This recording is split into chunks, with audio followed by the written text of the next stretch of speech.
here for Dates and Cakes, and today's episode is brought to you by Friendship Bread. Because why just have friends in your country? You gotta go beyond the horizon. So I recently went on a solo trip to Cabo, and regardless of what others said, I did not get took, and here I am. Even though someone I met there told me that I'm the most takeable girl he's ever met. I don't really know what that means. I feel like it's a compliment. Thank you very much. But we'll get into that.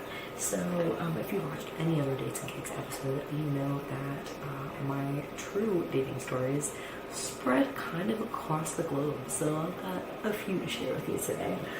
We're going to start with a starter, which is like an Amish concoction that they make with yeast and all kinds of herbs and spices, and then you wait and let that, which I'm horrible at, for 10 days, and then you pour it over here, and then you get going. So we're going to start with 1.5 cups of sugar and 1.5 cups of flour, and our delicious story. Listening to some reggaeton in the pool, because that is my jam, and that's my second radio station preset in the States anyway. And this girl next to me said, "Hey, what's your name?" And I was like, "Yes, thank you, friendship." And so I started talking, she was like, "Oh, Americana," and I was like, "Yeah." And she was like, "It sounds so sexy like that." I'm like, "Yes, I am Americana, that's me."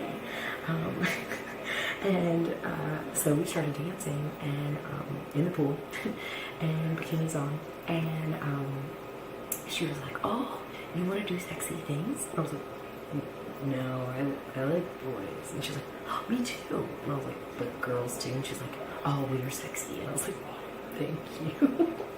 But no thanks. And she was like, "Okay."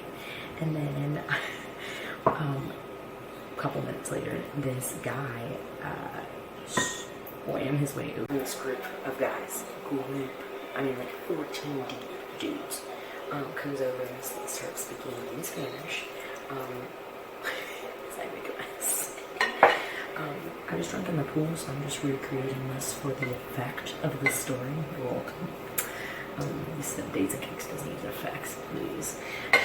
So he comes over and starts speaking in Spanish. "Hey, my friend's really into you. You should come talk to him." I was like, "Okay." And he was like, I was like, "No habla español." And he was like, "Americano?" And I was like, "Yes, Americano." So we went over there, introduced ourselves, and I couldn't pronounce half the names. I definitely couldn't remember any of the names, including the girl. And yeah, they're like, "Oh, shots, beer."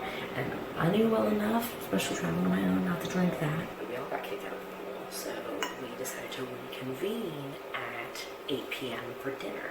We figured we could live, like the 90s, where you just say you're gonna meet somewhere and you meet there. They stood me up.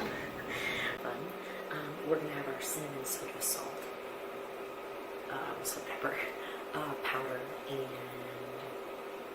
vanilla mixed in with the oil that we already mixed, and I'm gonna crack some eggs in our pudding. So there's this guy, we were supposed to meet in the lobby, and there's this guy dressed up that's looking for someone, looking all around, coming from the lobby. I'm like, "Oh my gosh, he's one of the dudes. Oh my gosh." I'm like, "Hey, what's up? Where is everybody?" And he's like, "I don't know." And I was like, "Oh my gosh, do you want to just get sushi? Because I can't find homegirl, and like apparently no one's meeting up." And he was like, "I lost my phone. I think someone stole it. Can you call it?" And I was like, "Sure." So he gives me the number, and I realized that there's no area code, like country code. And he's like, "States, right?" And I was like, "Yeah." And he was like, "It's a San Diego number." And so I call it, and I'm like, "Oh my gosh, he's not from the group." But he played along, and I didn't say anything. And he was like, "Yeah, let's get sushi." So yeah, we talked about that later, and he was like, "You were so cute, and you were so excited that you thought you knew me." But I was like, "Maybe I did meet you at the pool." He's like, "Yeah, you would have known if you were at the pool too." And I was wearing a sweatband that said, "I eat ass." I was like, "Well then, yeah." I was like, "Good thing I didn't see that, because I probably wouldn't have talked to you." I was like, major, like, douchebag status. So, and he was like, "Oh, oh, oh." So we had sushi, and then we had drinks, and yeah, we spent 2 days together. Claimed he was going to see me again back in the States, because San Diego's, you know, not as far as New Mexico. Also, he was the guy that told me I was molested. He was like, wait, so you're really here by yourself? I found another guy that could not, with everything in him, call me anything but cute. And then he said my body was amazing, one of the best bodies I've ever seen, but could not get past cute. And I'm like, you're in Mexico, like you could even use words that I didn't know. Like, it's not hard. And he spoke full Spanish, so supposed to partial Spanish. Or not even poquito like me. See, that even sounded white. So we're gonna dust this with some sugar.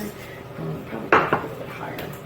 So you could make a small one with this, but you know what? Go big or go home. And that's what I did. I went big and then I went home. This homeboy left his mark all over both sides of my neck. So I either looked like a cheetah, with my good friend in Ireland was like, was he trying to like mark you? Like as your cock block for the rest of the trip? Not the case.